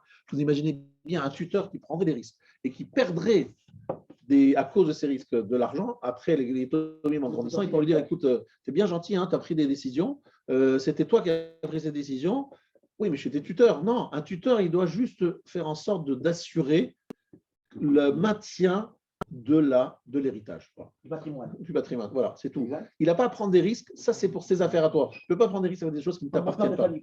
Voilà, exactement. Moi, je pense que c'est logique. Après, vous dites, mais c'est dommage, j'aurais pu faire fructifier. Ah, c'est gentil, tu ne prends pas de risques. Là, tu risques de perdre de l'argent qui n'est pas à toi. Tu ne peux pas prendre des risques avec de l'argent qui n'est pas à toi. Prendre des risques avec de l'argent qui est à toi, pas avec l'argent qui n'est pas à toi. Donc, on est bien d'accord. Je pense que ce cas, il est assez facile à comprendre. Quand on dit ne pas faire fructifier l'argent, ouais. C'est-à-dire ne pas le placer sur un compte courant sans qui apporte zéro, ou on peut le placer sur un compte courant qui apporte Pas de risque, pas d'investissement à la bourse, s'il te plaît. Pas la BNP, pas la bourse. Tu prends le livret A, 0,25%. En ton père de famille. Non, mais c'est des risques qui sont calculés, par exemple. Il n'y a aucun risque qui sont calculés en bas. Mais si ça, c'est gros investissements risqués qui vous permettent de faire des gros dons les chivotes. Dans ces cas-là, les chivotes. Non, mais laisse tomber les gros dons les chivotes. Là, maintenant, on ne prend pas le risque de. Encore une fois, vous êtes bien gentil, mais vous apprenez une chose très importante. Que le fait de faire des beaux dons, tout ça, c'est magnifique, on est tous contents. Le premier, je suis content qu'on ait ça, mais ça ne justifie pas, la fin ne justifie pas les moyens. C'est-à-dire qu'on n'a pas le droit, pour faire des gros dons et parce qu'on va en faire, de prendre des risques avec les biens d'autrui. Même si ça s'appelle M. Madoff, c'était quelqu'un qui faisait peut-être des gros dons, mais je ne sais pas si Bachamaïm, il est très content de se retrouver comme il a fait. Il a pris des risques, il a l'argent qui a été perdu, et c'est bien joli de faire des mitzvot sur le compte d'autrui, c'est absolument strictement interdit. Maintenant, chers amis, comme nous avons encore un peu de temps, nous allons faire la troisième question, qui est la surprise de ce soir. Une question qui va nous préparer déjà à ce qui va se passer la semaine. Ah oui, mais c'est la surprise du chef. Mais qui est le chef? Le chef, c'est vous. La surprise du chef, c'est la mienne, c'est ma surprise. C'est drôle, alors, c'est une préparation à ce que nous allons vivre à Parashat Toldot. C'est ça qui est très intéressant, parce que là, il s'agit de la question. Non, Haïsara, c'est cette semaine, et la semaine prochaine, c'est Toldot. Donc, la semaine prochaine, ça sera juste Parashat Toldot. Et donc, c'est intéressant de voir qu'il y a une transmission de droit d'aînesse. Est-ce que, par exemple, et c'est ça la question qu'on va étudier, qu'on va étudier ensemble, c'est est-ce qu'on a le droit, effectivement. Remerciement, cher ami. Monsieur Shelley a eu 3 garçons. Écoutez bien. Monsieur Shelley a eu 3 garçons. Il n'a jamais voulu établir un testament détaillé. Mais il a émis le vœu devant son aîné qu'il renonce à son droit d'aînesse sur l'héritage pour partager les legs en 3 parts égales. Est-ce que vous connaissez la règle du Bechor? Le Bechor, la double part. Double part, ça veut dire quoi? Comment vous calculez une double part? Pardon? Tu partages? On divise en 4. Ah voilà. Si tu as 3 enfants, divisé en 4, et donc un, il prend 2, et les autres, chacun 1. On est d'accord, c'est facile. Alors, maintenant, Monsieur Chahu a 3 enfants. S'il vous plaît, restons calmes. Allez promener aussi, restez calmes. Et il n'a jamais voulu établir un testament. La vérité, c'est une grave erreur. Il faut y faire des testaments parce que ça évite beaucoup de problèmes. Mais si quelqu'un n'en a pas fait, et malheureusement, souvent, ils ne veulent pas faire parce qu'ils ont un peu les boules, ils ont un peu la rassera, comme on dit chez nous en Alsace. Et donc, ils n'en font pas et ça crée énormément de problèmes après. Bon, qu'est-ce qui se passe? Devant son aîné, il a émis le vœu devant son aîné qu'il renonce à ce droit d'aînesse. Le papa, il dit à son aîné, j'aimerais bien que tu renonces à ton droit d'aînesse. Ça va faire des problèmes avec tes frères. David, l'aîné, a donné son accord. Il dit, d'accord, papa, je renonce à mon droit d'aînesse. C'est pas mal, hein? C'est généreux. C'est généreux. À l'oral, après le décès de son père, David a hérité d'un tiers du contenu des comptes en banque. David y reçoit un tiers des comptes en banque. Les 3 fils ont laissé leur mère jouir des biens immobiliers et de leurs revenus afin de vivre honorablement. Donc, il reste une maman. Cette maman, elle profite des biens immobiliers et de leurs revenus, ce qui est tout à fait logique pour pas qu'elle soit dans la difficulté. 3 ans plus tard, leur mère décède et laisse 3 appartements. Maintenant, ils reçoivent 3 appartements. Cette fois, David demande sa part d'aîné. En arabe, ça. Et là que les problèmes commencent. Alors, David, il dit, moi, je suis l'aîné, moi, je veux 2 parts sur 3. C'est-à-dire 2 parts sur 4, en fait. Il reconnaît au Bédine qu'il a promis à son père de renoncer à son droit d'aînesse. C'est vrai, je reconnais que j'ai bien dit ça. Mais ne l'a fait que pour ne pas contrarier son vieux père. Mon papa, il était un peu fatigué, je n'ai pas voulu le contrarier. J'ai dit oui, papa. Mais franchement, je ne le pensais pas. Je n'ai jamais voulu renoncer. Je n'ai rien écrit. D'ailleurs, il n'y a pas de trace écrite. Mais c'est vrai, je reconnais que je lui ai dit ça. Mais en ne prenant qu'un tiers lors de la mort du père, en prenant qu'un tiers, il a acté qu'il était d'accord. Très bien. C'est une bonne argument. De surcroît, il prétend qu'il ne peut pas renoncer à un droit futur. Il dit aussi, tout à coup, ça devient un grand lamdan. Et il dit, comment voulez-vous que je renonce à quelque chose qui n'est pas encore reçu? En clair, d'avar chez l'obalaolam. Le père est vivant. Donc l'héritage, c'est juste un futur, ce n'est pas un présent. Il dit, je renonce. Mais quelle valeur juridique ça a de dire je renonce sur un bien qui ne m'appartient pas et qui n'est pas encore dû? Personne ne doit rien. Il peut mourir avant son père. Mais pas avoir ça. Mais ce que veut dire, même son père, il va mourir avant lui. Mais lui, il n'est pas encore mort, son père. Au moment où il dit je renonce, le truc n'est pas encore là. Donc, est-ce que cet renoncement a une valeur juridique alors que tu n'as absolument rien qui te revient pour l'instant? Pour l'instant, rien ne te revient. Messieurs. Et il prétend que l'on ne peut pas renoncer à un droit futur. Les frères rétorquent qu'ils ont la preuve que leur frère aîné a bien accepté de renoncer puisqu'il a accepté un partage égal des comptes en banque. Voilà. Ils disent, les comptes en banque, on a partagé en 3, pas en 4. Tu n'as pas pris 2 parts. On est bien d'accord. Oui. Donc, si les comptes en banque, on a partagé en 3, c'est que tu étais d'accord de renoncer à ton droit d'aînesse. Tout d'un coup, maintenant, tu te réveilles. Il s'agit de 3 appartements. Tu ne veux pas prendre un appartement, tu veux prendre un appartement et quelques parce que tu veux prendre plus que un tiers parce que tu te dis droit d'aînesse. Alors, écoute, tu te contredis. Non seulement ce n'est pas que des paroles, c'était aussi des actes, puisque tu as accepté de prendre que le tiers du contenu des comptes en banque. Non, il peut très bien répondre en fait que le partage n'est pas complet, qu'ils ont partagé que la partie qui était en banque, et que la plus grosse partie a été encore disponible. Donc il n'a pas demandé son droit d'aînesse tant que la grosse partie n'était pas disponible. Voilà, tu dis que voilà, c'était pas encore disponible. C'est perdu, ça. Hein. C'est chose qui compte, tu as raison. Ce qui compte, c'est de partager la moitié. Non, mais c'est quand on demande le droit d'aînesse, c'est quand toute la part elle est disponible. Voilà. Ouais, il a pris Ouais, il aurait pu prendre Mais il a raison. Ouais, la vraie phrase, c'est ça. Il a pris en compte. Il a pris en compte. Il a raison. Sur succession. Qui a dit qu'il a décidé que c'était un tiers? Non, là, en fait, à part ça, il n'a pas voulu, tant que c'était sa mère aussi, ça j'ajoute moi. Tant qu'il avait la mère, il ne voulait pas faire du grabuge.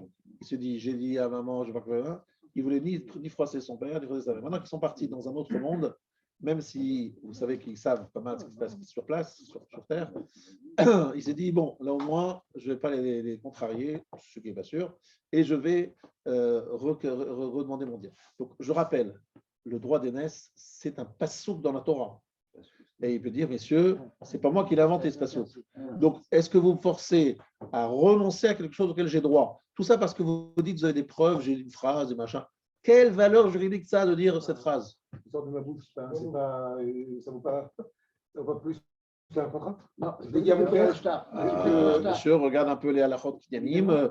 J'achète ci, je ferai ci. À part les vœux. Si tu fais un vœu, il faut que tu réalises ton vœu. Dès que tu dis, par exemple, tu vas donner 100 000 euros à Aleph, il faut le faire. Ça, tu ne peux pas faire. Pourquoi? Parce que c'est Nidret Tzedaka. Mais si, par exemple, tu fais un vœu, tu peux demander à un Rav d'être Shoel, tu peux demander à Tara, il faut qu'il accepte de le faire. D'accord, à Tara Nedarim. Par contre, en termes d'acquisition, qu'est-ce qu'il faut faire? Il faut. Comment on s'oblige? Il y a ce qu'on appelle un shtar. Tu dis, je signe un document dans lequel je dis, je dois 100 euros à monsieur Untel. Ça, c'est une valeur parce que non, c'est ou deux témoins ou ton écriture. Ktav Yado. Tu écris avec ta main, ça suffit. Il y a deux témoins, devant deux témoins, tu dis devant deux témoins, même oral, c'est pas mal. Mais si c'est juste des phrases, voilà, papa, ouais, d'accord. En fait, on peut aussi très bien entendre son argument. Il dit, je ne veux pas faire de grabuge, de vexer, de lui faire de la peine, machin. Ça s'entend bien ce qu'il dit. Ce n'est pas franc. Je pense que dans le cœur, des choses très différentes, mais je n'ai pas dit, je ne vais pas faire la peine à papa. Ça y est. En quoi tu peux m'obliger, parce que j'ai dit à papa ça, de renoncer? Si les deux frères avaient été présents, mais même si j'avais été présent, quel problème? Là, il ne reconteste pas l'avoir dit. Il ne conteste pas qu'il a dit. Il y a quand même un point ici, c'est que ce n'est pas lui qui a levé le doigt, qui a dit je cède mon droit d'aînesse. C'est son père qui lui a demandé de le céder. Exactement. C'est quand même différent, parce qu'un père a le droit de déshériter ses enfants.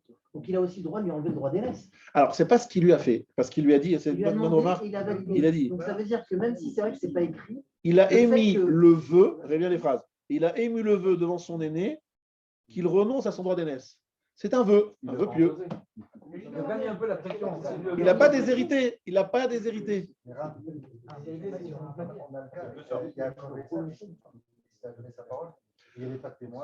Alors, justement, on va y arriver. C'est pour ça que je dis que c'est lié à Parashat Toldot. Est-ce qu'on peut s'inspirer de la vente du droit d'aînesse? Alors là, a priori, c'est une vente. C'est-à-dire qu'il y a un don et on donne quelque chose, une valeur, la plat de lentilles, et en échange, etc., on reçoit le droit d'aînesse. Alors, c'est un peu bizarre parce qu'on demande le droit d'aînesse, est-ce que ça se vend? Ce n'est pas un truc tellement un truc, mais en tout cas, il y a eu une transaction avec réception de quelque chose. Ici, c'est un vœu. S'il te plaît, papa, mon fils, j'aimerais bien que tu ne fasses pas de problème avec tes frères. Renonce. Bon, mais c'est un vœu pieux. Je ne suis pas obligé de l'accepter. Il y a dans ce cas un argument en disant qu'on va faire un vœu sur quelque chose qui n'est pas encore. Alors en plus, et ça, c'est un talit rare, c'est pas rigolo. Oui. Il va certainement dire, mais attendez, il m'a eu, j'étais fatigué. En plus, comme tu dis, c'était pas encore d'actualité parce que papa est en vie. Donc tout ça, ça vaut rien, c'est pas une vente. Et comment on peut vendre un nest? C'est sûr que ça, il a sorti plein de tous les. Et c'est pour ça qu'il a dit, je dois recevoir les brachot. Parce que finalement, les brachot me reviennent, parce que je suis l'aîné. Il dit, mais non, tu as vendu ton droit d'aînesse. Maintenant, il n'est pas valable, ce vente. C'est sûr qu'il a dit ça. Ça, tu as 100% raison. C'est sûr qu'il a dit ça. Alors, là aussi, quand il allait prendre il a fait le même coup. Exactement. Le Shulchan Aruch écrit, l'aîné prend une double part de l'héritage du père. Mais il ajoute, l'aîné ne peut prendre deux parts que sur les biens de son père et pas sur ceux de sa mère. Même si l'aîné du père et de la mère, lui et son frère devront partager les biens à parts égales. Attention, c'est très intéressant ça, parce que je ne sais pas si vous le saviez, mais premier-né, c'est d'ailleurs par rapport à qui qu'on s'appelle premier-né, parce que premier-né, c'est utilisé pour plusieurs choses. Par exemple, premier-né pour Pidyon Abel, il y a premier-né pour le jeûne de la veille de Pessah, et il y a le premier-né pour l'héritage. Est-ce que c'est toujours le même premier-né? Le premier-né, c'est qui? Alors, Pidyon Abel, c'est par rapport à la mère. Même si lui était déjà marié, il a déjà eu plusieurs enfants, c'est cette maman-là, est-ce que c'est le premier? Ça, c'est facile. Peter Hamor, Peter Hamor. Peter Rechem. D'accord? Donc, c'est le premier-né de la mère. Ça, on est sûr. Pour l'héritage, Non, pour le Corban Pessah, pour la veille de Pessah, c'est tous les aînés. alors, ça devrait être tous les aînés du père, les aînés de la mère. C'est vrai que pour le jeune, Talit Exactement, parce que c'est tout. Il avait reconnu à l'époque Hachem tous les premiers-nés. qui étaient adultérins. Exactement. Maintenant, pour ce qui est de l'héritage, tout le monde est d'accord, ça dépend du père. C'est le premier du père, pas de la mère. Alors donc, on va réfléchir ici. Le père, il lui dit, je veux que tu renonces, etc. Très bien, mais sur les biens du père et sur les biens de la mère. Si la mère a hérité du père, parce que c'est le seul survivant du coup. Et voilà. Donc là, il y aura Il y a un acte Non, mais ça, c'est pas aussi les problèmes de la mère. Les biens du père reviennent à la mère. Les biens du père, ça veut dire au dernier vivant. Alors, a priori, ce qui s'est passé avec Madame Shelley. Madame Shelley était propriétaire de la moitié des appartements. Il y avait une moitié au père, une moitié à la mère. ils étaient en séparation de biens. Donc, Voilà, 50-50. Il ne prendra la double part que sur la moitié des immeubles. Voilà. Exactement. Après ça, l'argument, c'est de dire, par rapport à ton père, effectivement, tu as droit à une double part, mais le père, il n'a que 50%, donc tu n'as droit qu'à la double part des 50%. Mais pourquoi? Mais il y avait le premier de la mère aussi. Pas le premier de la mère. Non, même. Non, on a dit que sur l'héritage, c'est le double. Pour l'héritage, c'est que le père. Et donc, si par exemple, je reprends le point là, qu'a dit Jérémy, donc si c'était la mère avait tout hérité du père de son vivant, voilà, Que le père lui aurait donné au dernier vivant tous ses biens. Communauté de biens. Non, c'est pas communauté de biens. Universelle. Donc là, dans ce cas-là, la mère a tout récupéré. Alors, je vous rappelle qu'elle était vivante après que son mari soit mort, donc tu vas dire, elle a hérité de tous les biens de son mari. Et donc après, quand elle c'est la mère qui récupère tout à la mort du père. Ouais. Donc après, quand la mère décède, il n'y a plus de double part.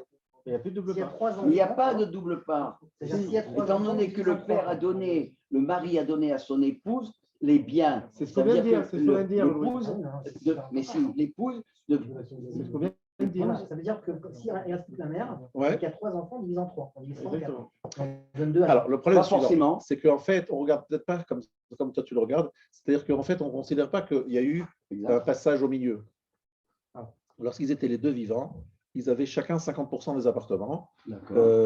Et donc, lorsque l'un mort et l'autre reste en vie, ce n'est pas qu'on hérite en fait la mère, on hérite le père, mais la mère a eu une sorte de jouissance qu'on lui a laissée, même sur les 50% du père. Mais c'est normalement, ce que les enfants ils auraient pu dire, écoute, maman, dégage de 50%, et nous, on récupère nos 50% du papa. Maintenant, ils ont été sympas. Ils ont dit à leur mère, écoute, on ne va pas t'embêter maintenant. On ne va pas t'embêter, tu prends pas les 3 appartements. Tu en jouis pendant la période, on te jouit dans la période où tu as envie, parce que on veut pas, ils n'ont pas voulu sortir leur mère de quelques-uns, de la moitié. Dans le dernier vivant. Donc alors, une seconde. Non, pas du tout. Non, pas du tout. Mais c'est comme ça que ça se pratique. Non, on ne parle pas de ça. Parle du Shulchan Aruch, on parle du Shulchan Aruch. On dit que le papa fait hériter le double part à son fils aîné, mais la maman, non. Ici, lorsque le père est mort, la mère n'a pas hérité tous les appartements. C'est les garçons qui ont hérité la moitié. Mais ils ont été sympas, ils ont dit à leur mère, reste, bref, ils n'ont pas rentré la taille, mais ils ont hérité tout de suite le 50%. Après, ils ont encaissé les 50%. Au début, ils n'avaient que mais ils ne l'avaient pas encaissé, ils avaient laissé la mère sur place. C'est tout type de biens, c'est que les biens. Alors là, en tout cas, dans ce cas précis, il n'y avait que les biens immobiliers sur lesquels la maman avait 50%. D'accord? Pas sur les comptes en banque, parce que évidemment, c'est dangereux si tu mets ta femme. Alors, et c'est. Il y a une donation au dernier vivant, avec un acte notarié avec donation au dernier vivant. Ouais. Et que quand le père décède, la mère, elle hérite de tout, réellement.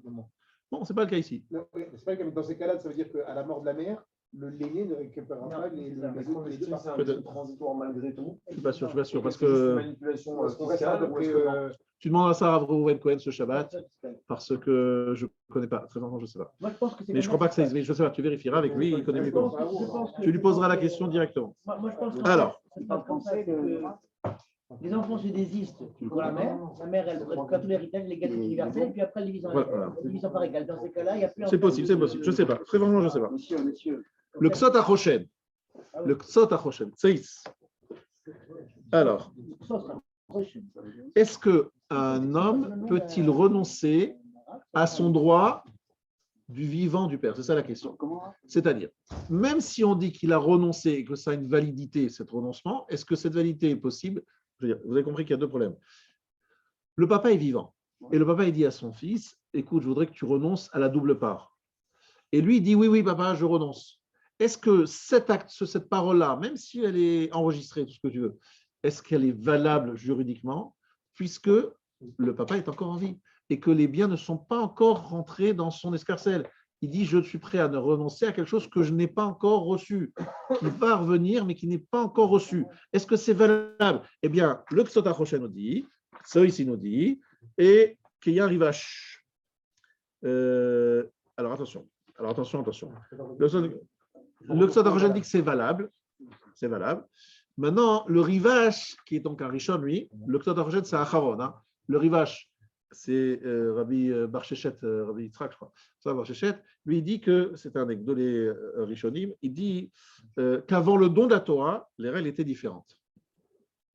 Parce que je vous rappelle le problème, Yaakov et Esav. Esav, il renonce à son droit d'aînesse. Ouais. Mais le papa est encore en vie. Le papa, c'est Yaakov. Ouais. Et il y a un renoncement lorsque Yaakov est encore en vie.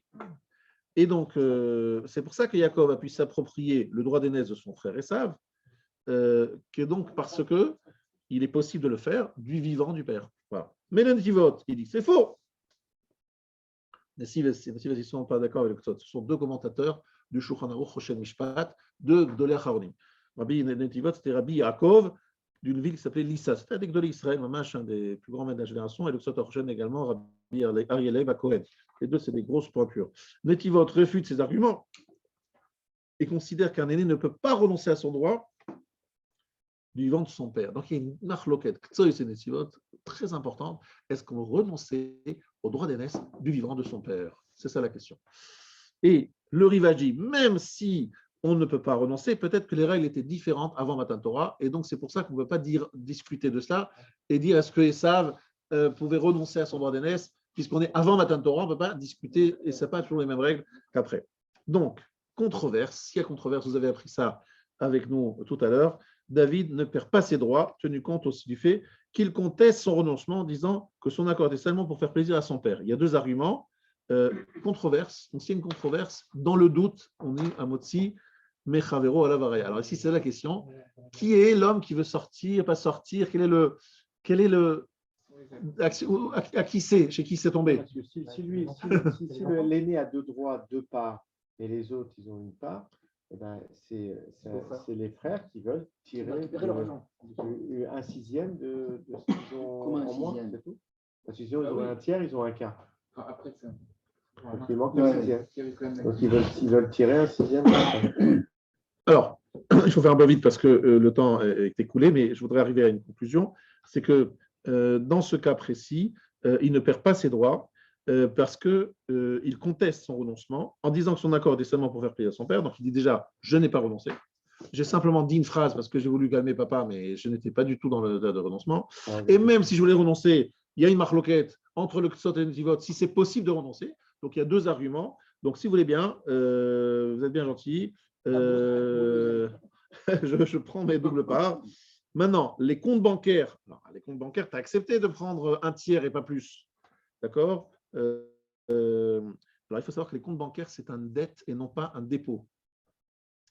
C'est quel est le statut du compte bancaire? Un compte bancaire, est-ce que ça veut dire que vous avez de l'argent à la banque ou ça veut dire que la banque vous doit quelque chose? Est-ce que c'est une dette ou un dépôt? Alors, oui, c'est une créance. Non, c'est une disponibilité. On est bien d'accord. Lorsque tu mets de l'argent à la banque, tu demandes exactement dans les mêmes billets le même numéro de compte. Le numéro de billet, tu vas noter le numéro de ton billet. Dire, il faut que je récupère vraiment ce billet. Non, on est d'accord, c'est n'importe quoi.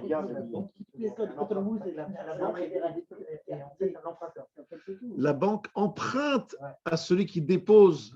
Maintenant, c'est vrai que c'est écrit le mot dépôt, donc on pense au picadone, au dépôt, mais ce n'est pas un dépôt. En fin de compte, c'est la banque qui emprunte. C'est la banque qui me prend, qui m'emprunte, voilà, et elle me doit, c'est l'argent. Alors, il faut faire un star avec la banque.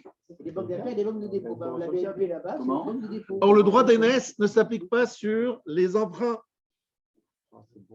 Ça, c'est magnifique, ça, c'est magnifique. Le droit d'aînesse ne s'applique pas Baraoui et là Bemourzak. Ça veut dire que les droits d'aînesse s'appliquent sur les choses qui sont déjà dans les mains de son père, pas les choses qui sont dans des dettes. Les dettes qu'on doit à mon père, je ne peux pas dire je vais retenir le droit d'aînesse parce que c'est Raoui et ce n'est pas Mourzak. Là, c'est Nicolas qui dit ici. Il dit comme maintenant, j'ai pris effectivement qu'un tiers des comptes en banque. Mais pourquoi? Parce que les comptes en banque, c'était Raoui, c'est un emprunt. Un emprunt, je n'ai pas de droit d'aînesse sur un emprunt. Donc le fait d'avoir pris qu'un tiers n'est pas la preuve que lorsqu'il y aura des appartements qui, eux, sont déjà en place, je vais renoncer. C'est pas l'emprunt, c'est une créance. N'empêche, c'est pas un dépôt.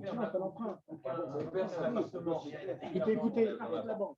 Alors, s'il n'y a que la banque, c'est sûr que tu n'as pas droit à un double part. En tant que droit, pourquoi? D'accord, ça s'appelle une créance, ça s'appelle une dette. On te doit de l'argent, magnifique. Mais cette dette, tu n'as pas l'argent dans la poche, et donc ça s'appelle tu n'as pas un double part. Dans la banque, tu dois. Non, c'est que lui, le banquier, il doit payer. Évidemment. En fait, tu as une créance par rapport à ta banque. Alors voilà, alors c'est ça la question. Alors là, c'est le sujet le plus intéressant de cette sujet-là, c'est ça. Quel est le statut véritablement d'une lettre? Parce qu'une lettre de créance, la reconnaissance de dette d'une banque, elle a une valeur elle-même. Je peux la vendre. C'est cible à une vraie valeur, en fait. Donc, elle a une valeur. Je peux la vendre à quelqu'un tout de suite. Est-ce qu'on ne peut pas dire qu'il y a déjà une valeur à l'intérieur même du papier? Avant d'avoir. C'est pas la spéculation, c'est comme la ketouba. Voilà. Et donc, a priori, ça a une valeur. Ça a une valeur en soi. Et là, on est en train de dire que non, c'est un emprunt. Il s'appelle Raoult, il ne s'appelle pas Mourzak. Et comment tu vas Ah oui, ça. je comprends pas, là. Évidemment. Comment on peut vendre une ketouba? Donc, c'est quoi cette histoire? C'est négociable. C'est dans Sota, tu as ça. Excusez-moi, comment on peut vendre une ketouba? C'est mais bon, par c'est rapport à facile, celui on va- qui dit. Ouais, d'accord. C'est pas très liquide. Ça a une valeur. Ça a une valeur parce que c'est un risque. Tu as une chance d'évoquer ces temps d'argent. Ça, tu ne peux pas prendre la valeur de la ketouba, mais il y a une chance. C'est une chance de prendre. Une ketouba, c'est une reconnaissance de dette. C'est ça, une ketouba. C'est de dire je dois tant au cas où. D'accord, au cas de divorce, je dois donner tant. Donc ça s'appelle une reconnaissance de Elle n'est dette. pas cessible. Mais sûr que si. À qui tu la vends? Tu feras Sota, c'est marqué dedans. Oui, mais il ne faut pas mélanger toutes les questions maintenant. J'arrive à la conclusion à Botaï. La conclusion, c'est quoi? David recevra une double part sur la moitié des biens immobiliers, l'héritage de son père, et sur l'autre moitié, le legs de sa mère, un tiers comme ses frères. Ça veut dire tout ce qui est le legs, c'est-à-dire tout ce qui est du côté de sa mère, il n'a pas le droit à double part. Par contre, par rapport à l'héritage de son père, il a le droit à une double part. Et il dit tout simplement, le renoncement, c'était un renoncement de façade. Je n'ai jamais renoncé. Et donc, le fait d'avoir pris un tiers à la banque, c'est parce que je ne pouvais pas prendre plus, parce qu'à la banque, c'était un dette et ce n'est pas un avoir. Et donc, je ne peux pas prendre plus qu'un tiers. Et donc, tout simplement, ne me prenez pas au mot, j'ai décidé que je recevais double part sur 50% des appartements, puisque 50% d'appartements appartenaient au père, et sur les 50% appartenant au père, j'ai droit à une double part. Et ce que j'ai dit, ça ne vaut rien. Rien du tout. Ah, mais c'est pas vrai, le Ksot HaChoshen dit que ça vaut si on dit, etc. D'abord, le Ksot HaChoshen, il dit ça, mais le Netivot, il n'est pas d'accord. Et moi, je deviens Netivot, de nouveau, je répète la même chose. Moi, je pense que le Netivot, tout d'un coup, c'est devenu un Tamid Chacham qui a pris position pour celui qui l'arrange, évidemment. Mais qu'est-ce que je peux dire? Ksot HaChoshen, Netivot, c'est deux gens très bien. Il peut dire, moi, je pense plutôt comme l'autre. Tu veux m'enlever quelque chose qui est un droit, ben, prouve que je n'ai pas le droit à ce droit. Et donc, on lui donne le double sur les 50% appartenant au père, et il reçoit la même part que les frères sur les 50% appartenant à la mère. Et c'est la conclusion de notre shiur, et je vous souhaite une très bonne soirée. Rabbi Chanan les accords d'Israël. Le Firach Ibn Torah Mitzvot Shelema, Adonai Chafetz, Leman Tzidko, Yagdil Torah, Vayadir Benilush. Amen.